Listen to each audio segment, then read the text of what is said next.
Hello, आवाज येतोय व्यवस्थित? Yes sir. हां.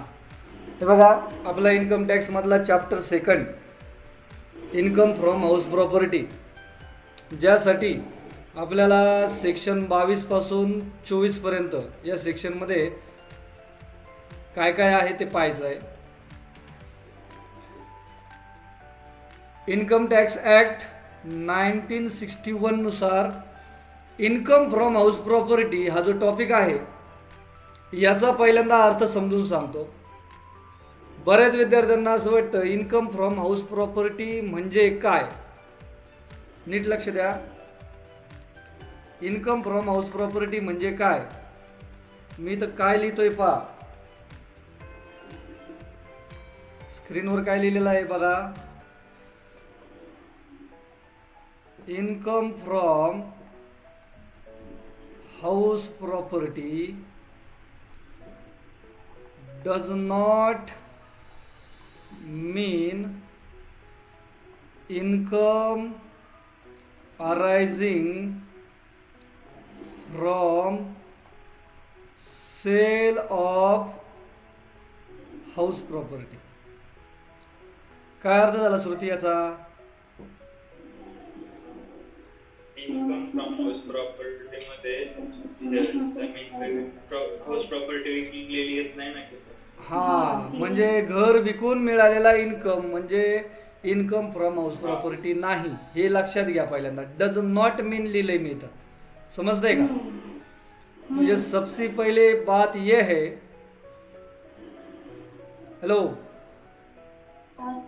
According to income tax act 1961 सबसे पहली बात ये ध्यान में रखनी चाहिए, इनकम फ्रॉम हाउस प्रॉपर्टी का मतलब ये नहीं कि हम हाउस प्रॉपर्टी बेचे और उसका जो इनकम मिलेगा उससे हम इनकम फ्रॉम हाउस प्रॉपर्टी नहीं बोलेंगे. सर फिर कब बोलेंगे? फक्त इन्कम म्हणून ते. हा, तो इन्कम फ्रॉम कॅपिटल गेन मध्ये जाईल. मग इन्कम फ्रॉम हाऊस प्रॉपर्टी म्हणजे काय? The income generated from let out. Late out म्हणजे काय? भाड्याने दिली. ठीक आहे, भाड्याने देणे. Late out property. ठीक आहे. इन्कम फ्रॉम हाऊस प्रॉपर्टी म्हणजे हाऊस विकून मिळालेला इन्कम का? हॅलो, मग लेट आउट ती प्रॉपर्टी काय केली? आपली प्रॉपर्टी नाही का भाड्याने दिली त्यांनी हा, आपल्याला. त्याच्यापासून मिळणारा इन्कम. आता इथं हाऊस प्रॉपर्टी म्हणजे नेमकं काय, क्या मतलब होता है हाउस प्रॉपर्टी का, वो भी हम समझेंगे. यहाँ पे सेक्शन 22 to 24 ये इनकम टैक्स का काम करेगा. चार्जेबिलिटी सेक्शन 22, चार्जेबिलिटी म्हणजे एलिजिबिलिटी. पहिल्यांदा मला सांगा, तुम्हाला हे माहिती आहे का आपण हाऊस प्रॉपर्टी कशाला म्हणायचं? हाऊस प्रॉपर्टी कशाला म्हणायचं?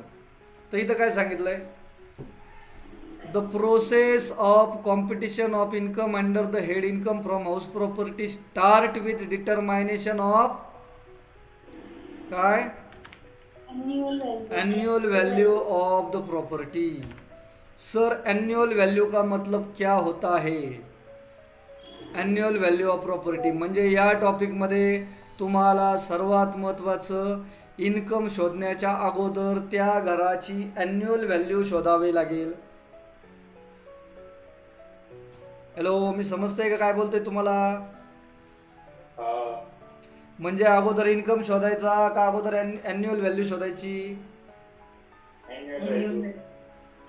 एन्युअल व्हॅल्यू मध्ये दोन प्रकारच्या एन्युअल व्हॅल्यू आहेत. तुम्हाला एन्युअल व्हॅल्यू आपल्याला कोणत्या कोणत्या प्रकारे कोणत्या शोधायच्या माहिती आहे का?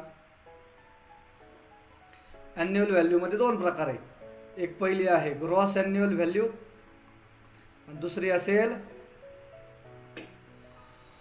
Net annual value. ठीक आहे. आपल्याला कोणत्या कोणत्या एन्युअल व्हॅल्यू शोधायच्या? क्रॉस व्हॅल्यू हा, ग्रॉस ॲन्युअल व्हॅल्यू आणि net annual value.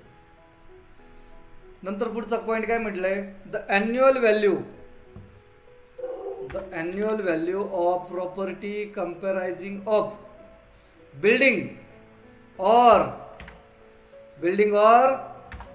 Land appurtenant thereto. Sir क्या मतलब है ये अपॉर्टमेंट देयर टू का?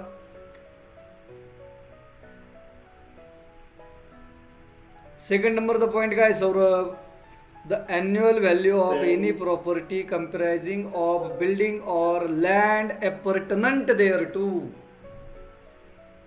लँड अपॉर्टमेंट देयर टू याचा अर्थ काय रे? नाही माहिती? बरं, आज की डेट 23/5. हां, मी लिहून घेतो म्हणजे समजेल तो व्हिडिओ केव्हा बनवलेला आहे. ठीक आहे. Land appurtenant thereto means the land means vacant place, मोकळी जागा, वावर. ठीक आहे. मग बिल्डिंग और लँड अपॉर्टमेंट देअर टू म्हणजे एखाद्या बिल्डिंगला कनेक्टेड जी मोकळी जागा असते, म्हणजे थोडक्यात पार्किंग. थोडक्यात काय म्हणू शकतो आपण? पार्किंग. हा, पण नुसती मोकळी जागा नाही पाहिजे, ती अपॉर्टमेंट देअर टू म्हणजे त्याला कनेक्टेड पाहिजे. ती आपण अकाउंटच्या भाषेमध्ये त्याला प्रिमाइसेस म्हणतो पा. ठीक आहे.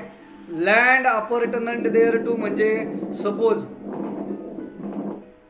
सपोज एखादी बिल्डिंग आहे, बिल्डिंगला कनेक्टेड जी मोकळी जागा असते ना. हॅलो, मला सांगा, ज्या घराला खाली पार्किंग आहे, ज्या दुकानला खाली पार्किंगसाठी जागा आहे, त्याचे व्हॅल्युएशन जास्त असतं कम्पॅरेटिव्हली का कमी असतं रे? जास्त असतं. कोणी पण प्रेफर तिथं करतं लगेच. ज्या दुकानला आपल्याला व्हेकल पार्किंग करायला जागा आहे, अशा दुकानात आपण प्रेफर करतो जाण्यासाठी पा. तसंच आहे. मग बिल्डिंग और लँड अपॉर्टमेंट देअर टू म्हणजे काय? लँड अपॉर्टमेंट देअर टू म्हणजे the land situated at connected to that building of which the assessee is the owner. Assessee म्हणजे कोण? तो करदाता. तो करदाता काय पाहिजे त्या लँडचा किंवा त्या बिल्डिंगचा? ओनर पाहिजे. बरोबर ना? Is chargeable to tax under the head income from house property. इथं पहिला चार्जेबिलिटी सेक्शन मध्ये काय सांगितलं पहिल्यांदा, का आपल्याला हाऊस प्रॉपर्टी कॅल्क्युलेट करताना पहिल्यांदा ॲन्युअल व्हॅल्यू कॅल्क्युलेट करायची. कोणती? Annual value. आणि नंतर काय सांगितलं, ॲन्युअल व्हॅल्यू कॅल्क्युलेट करताना आपल्याला बिल्डिंगही चालेल आणि बिल्डिंगच्या कनेक्टेड असलेली मोकळी जागा सुद्धा चालेल, ज्याचा तो एसएसी कोण पाहिजे? ओनर पाहिजे. ठीक आहे. अशी कोणतीही प्रॉपर्टी तुम्हाला हाऊस प्रॉपर्टीमध्ये इन्कममध्ये कॉम्प्युट करता येईल. बर, कंडिशन्स फॉर चार्जेबिलिटी काय सांगितलं? Conditions necessary for taxing income from house property. कोणत्या कोणत्या कंडिशन पाहिजे? 3 कंडिशन दिलेले आहेत. पाहिजे पहिली कंडिशन दिसते तुम्हाला, सेकंड कंडिशन आणि थर्डवाली कंडिशन. ह्या 3 कंडिशन काय आहेत पहा. आपण पहिल्यांदा काय म्हटलंय, property should consist of any building or land appurtenant thereto. म्हणजे प्रॉपर्टी कशी पाहिजे? एक तर बिल्डिंग पाहिजे किंवा बिल्डिंगला कनेक्टेड असणारी मोकळी जागा पाहिजे. बिल्डिंगला कनेक्टेड असणारी, नुसतीच मोकळी जागा नकोय. तुम्हाला इथे समजेल पहा. आता तुम्हाला वाटेल का बिल्डिंग हाऊस प्रॉपर्टी नाव आहे, आपल्या टॉपिकचं नाव काय आहे? हाऊस प्रॉपर्टी म्हणजे फक्त राहण्याचंच ठिकाण नाही. तर इथं बिल्डिंग मध्ये काय काय सांगितलं? Building include not only residential building. Building म्हणजे फक्त रेसिडेन्शियल बिल्डिंग आहे का, जिथे फक्त लोक राहतात? नाही. बट ऑल्सो काय काय बिल्डिंगमध्ये येणार? फॅक्टरी येणार, ऑफिसेस येणार, शॉप येणार, गोडाउन्स येणार, अदर कमर्शियल प्रीमाइसेस, इसको भी हम बिल्डिंग ही बोलेंगे. ठीक है. हॅलो. हो सर. अरे समजा एखाद्या माणसाने त्याच्याकडचे असणारे गाळे, दुकानचे गाळे असतात माहिती ना. हॅलो. हा सर, हा, दुकानचे गाळे असतात, ते जर भाड्याने दिले तरी सुद्धा आपण इन्कम फ्रॉम हाऊस प्रॉपर्टीच बोलणार. ठीक आहे. समजा एखाद्याने फॅक्टरी भाड्याने दिली तरी सुद्धा आपण इन्कम फ्रॉम हाऊस प्रॉपर्टीच बोलणार. ठीक आहे. म्हणजे बिल्डिंगमध्ये फक्त मोकळी जागा नको आहे, कोणत्याही प्रकारचं बांधकाम पाहिजे आणि तिथे काहीही असलं तर गोडाऊन सुद्धा भाड्याने देतात का नाही. हां, मग ते गोडाऊन जरी असेल तरी इन्कम फ्रॉम हाऊस प्रॉपर्टीमध्येच ते आपण इन्क्लूड करणार. ठीक आहे. नंतर काय म्हटलं, land appurtenant means, land appurtenant याचा अर्थ काय सांगितला आहे, लँड कनेक्टेड विथ बिल्डिंग. बघा, like garden, garage, parking etcetera. जी लँड बिल्डिंगला कनेक्टेड आहे त्याला आपण लँड अपॉर्टनंट म्हणणार. Okay. Okay.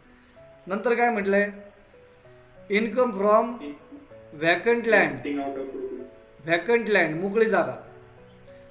हाऊएव्हर taxable under income from other sources. अरे समजा तुमच्याकडे एक मोठं मैदान आहे, मोकळी जागा आहे आणि तुम्ही ती जर भाड्याने दिली असेल, बघा सर्कसवाल्यांना किंवा टुर्नामेंट्सला आपण ती जागा भाड्याने दिली. ठीक आहे. तो त्यापासून मिळणारं भाडं क्या आपका इनकम फ्रॉम हाउस प्रॉपर्टी हो जाएगा? नहीं. तो ये इनकम नहीं रहेगा क्या? रहेगा. लेकिन वो हाउस प्रॉपर्टी में नहीं आएगा, वो कौन से हेड में आएगा? अदर सोर्सेस में. इनकम फ्रॉम अदर सोर्सेस में आएगा. बरोबर है ना. या तीन गोष्टी कळाल्या का? हो. हाँ.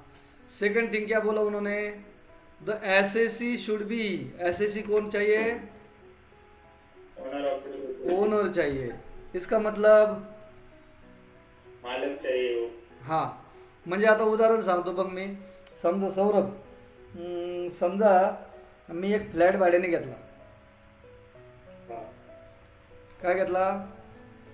फ्लॅट भाड्याने. बर, फ्लॅट घेतला भाड्याने, त्याला मला मंथली 10,000 रुपीज काय पर मंथ रेंट आहे. ठीक आहे. पण आता 10,000 रुपीज पर मंथ भरतो मी. 2 BHK आहे. मला एकट्याला बोर होतं, मी नोकरीसाठी तिथं राहतो म्हणून तो फ्लॅट घेतला, पण 2 BHK फ्लॅट भेटला, मला काही दुसरा भेटला नाही. मग मला एकट्याला बोर होतो म्हणून मी असंच कॉलेजच्या मुलांना, तुमच्यासारख्या मुलांना बोललो, अरे तुम्ही माझ्यासोबत राहू शकता. ठीक आहे. मग तू म्हटलं का आम्ही 4 जण आहेत. किती स्टूडेंट आहेत? 4. ठीक है, आओ तुम मेरे साथ रह लो, लेकिन हर एक आदमी को ₹4,000 पर मंथ गिरेगा. तुमच्याकडून किती कॉन्ट्रीब्युशन घेतलं मी? 4,000 रुपये एकाला. आता 4 जणांकडून 4,000 रुपये म्हणजे मला दर महिन्याला किती मिळतात तुमच्याकडून? 16,000. आणि मी माझ्या मालकाला किती रुपये देतो? मला किती रुपये भाडं मिळतं? 16,000. आणि मी मालकाला किती भाडं देतो? 10,000. मग मला दर महिन्याला हे घर भाड्याने देऊन किती भाडं मिळतंय रे? 6,000. 6,000 रुपये एक्स्ट्रा. क्या ये मेरा इनकम है? हाँ सर, बिल्कुल इनकम है.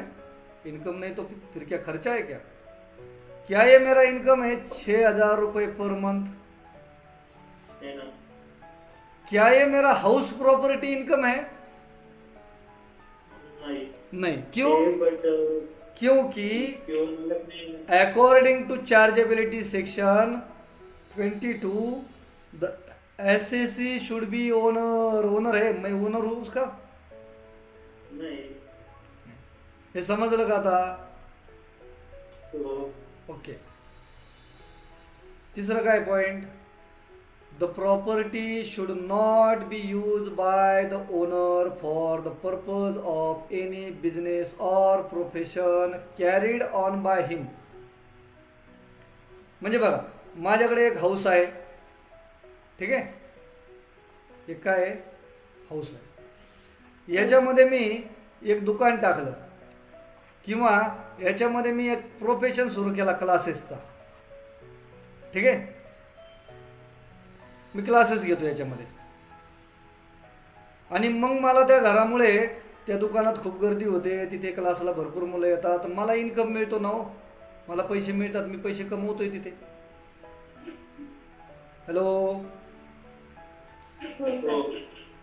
तो ये जो इनकम रहेगा मेरा, ये जो दुकान से रहा या मेरे प्रोफेशन से रहा, तो क्या मैं इसको इनकम फ्रॉम हाउस प्रॉपर्टी बोल सकता हूँ? नाही. नाही. मग तो जाईन माझा इन्कम फ्रॉम बिझनेस और प्रोफेशन, PGBP. हो. ठीक आहे.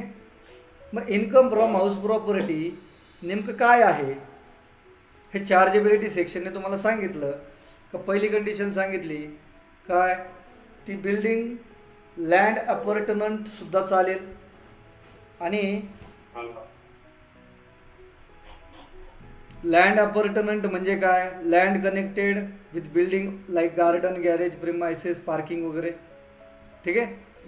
आणि मोकळी जागा भाड्याने देऊन जर तुम्हाला इन्कम मिळाला असेल तर तो इन्कम फ्रॉम अदर सोर्सेसमध्ये जाईल. दुसरी कंडिशन सांगितली, SEC शुड बी ओनर, ज्याचा आपण टॅक्स कॅल्क्युलेट करतो तो कोण पाहिजे, ओनर पाहिजे. आणि तिसरं का ती प्रॉपर्टी तुम्ही बिझनेस पर्पजसाठी किंवा प्रोफेशन पर्पजसाठी वापरायची नाही आहे, ती फक्त तुम्हाला भाड्याने द्यायची आहे. इथं शब्द राहिला, ती प्रॉपर्टी तुमचा इन्कम फ्रॉम हाऊस प्रॉपर्टी केव्हा कन्सिडर केला जाईल, जेव्हा काय असेल, लेट आउट असेल, ठीक आहे. Not by carrying any business और प्रोफेशन इन दॅट प्रॉपर्टी, ठीक आहे. भाड्याने देऊन तुम्हाला इन्कम मिळाला तरच तो इन्कम फ्रॉम हाऊस प्रॉपर्टी, ठीक आहे. ओके. आपल्याला for the purpose of tax calculation all the houses are classified into following categories. पहिलं काय म्हटलं इथं, सेल्फ ऑक्युपाइड प्रॉपर्टी, याला आपण शॉर्टकटमध्ये काय म्हणतो, SO म्हणजे सेल्फ ऑक्युपाइड, ठीक आहे. दुसरा काय आहे, लेट आउट. लेट आउटला काय म्हणणार आपण, LO. याला फास्टमध्ये LO म्हणतो आपण, ठीक आहे. आणि तिसरा काय आहे, हां, deem to be let out, म्हणजे याला आपण शॉर्टकटमध्ये काय म्हणणार, DLO म्हणणार, deem to be let out. Sir मतलब क्या है self occupied property? Self occupied म्हणजे अशी प्रॉपर्टी ज्यामध्ये तो SEC स्वतः राहतो, अशी प्रॉपर्टी ज्यामध्ये तो SEC स्वतः राहतो. लेट आउट प्रॉपर्टी म्हणजे निश्चितपणे भाड्याने दिलेली प्रॉपर्टी, निश्चितपणे भाड्याने दिलेली.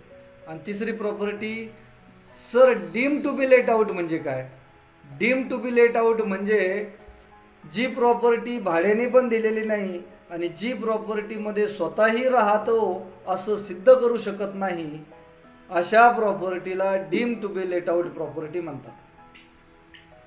सर नाही समजलं. हे बघा, लेट आउट प्रॉपर्टी म्हणजे जी प्रॉपर्टी तुम्ही निश्चितपणे भाड्याने दिलेली आहे. सेल्फ ऑक्युपाइड प्रॉपर्टी म्हणजे जे प्रॉपर्टीमध्ये तुम्ही स्वतः राहतात, तुम्ही स्वतः म्हणजे तो SEC स्वतः राहतो. आणि deem to be let out म्हणजे जी प्रॉपर्टी भाड्याने दिलेली नाही आणि स्वतः राहतो हे सुद्धा सिद्ध करता येत नाही अशा प्रॉपर्टीला deem to be let out property म्हणतात. मित्रांनो मला सांगा, तुम्हाला मिनिमम आणि मॅक्झिमम हाऊस प्रॉपर्टी, समजा एखाद्या पर्सनकडे, जरा याच्याबद्दल बोलतो मी, तुम्हाला टाईप्स ऑफ हाऊस प्रॉपर्टी कळालं का? आता क्लासिफिकेशन आपण कसं केलं, कोणते कोणते प्रकार सांगितले आता मी? सेल्फ ऑक्युपाईड, बर, सेल्फ ऑक्युपाईड प्रॉपर्टी म्हणजे ज्या प्रॉपर्टीमध्ये स्वतः राहतो. हा एस काय करतोय? स्वतः राहतो. ठीक आहे. दुसरा काय म्हटलं मी? लेट आउट प्रॉपर्टी म्हणजे जी प्रॉपर्टी निश्चित काय केलेली आपण? भाड्याने दिलेली आहे. भाड्याने दिलेली आहे. आणि तिसरं काय? डीम लेट आउट म्हणजे जी प्रॉपर्टी प्रॉपर्टी लेट आउट नाही, परंतु SO आहे हे सिद्ध करू शकत नाही. सर का बरं करू शकत नाही? त्याला काही मर्यादा आहेत. शकत नाही कारण तुम्हाला माहिती आहे का, आपल्याला समजा एखाद्या पर्सनकडे 4 प्रॉपर्टी आहेत. समजा एखाद्या पर्सनकडे हां सपोज बरं का, समजा मिस्टर गणेश आहे ना, हॅज 4 हाऊसेस. किती घर आहे?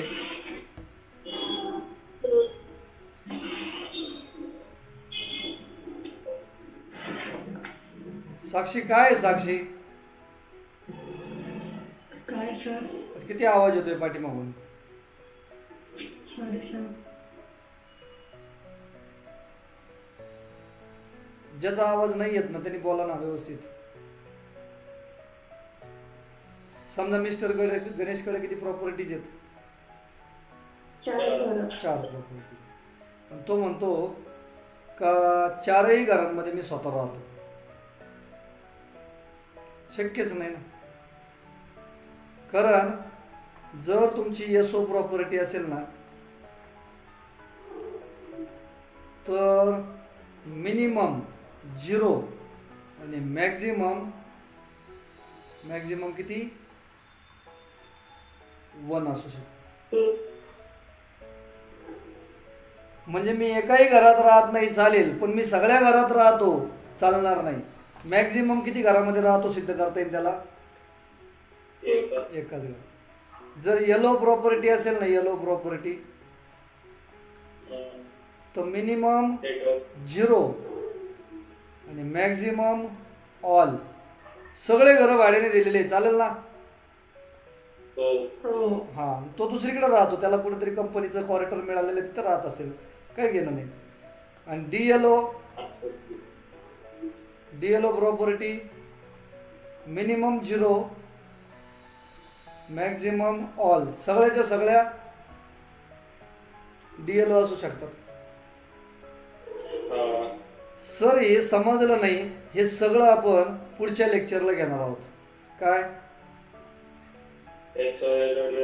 हा, या कोणत्या घराला काय काय कंडिशन असू शकते.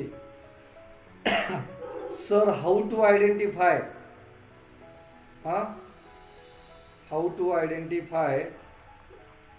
येलो, SO अँड DLO हे आपण परीक्षेला कधी कधी दिलेला असतो क्वेश्चनमध्ये, कधी कधी दिलेलं नसतं. आणि दिलेला असो किंवा नसो मी तुम्हाला ओळखायला शिकवतोय ना, काय प्रॉब्लेम आहे? Thank you very much for watching this video. Thank you sir. Thank you sir. Thank you sir.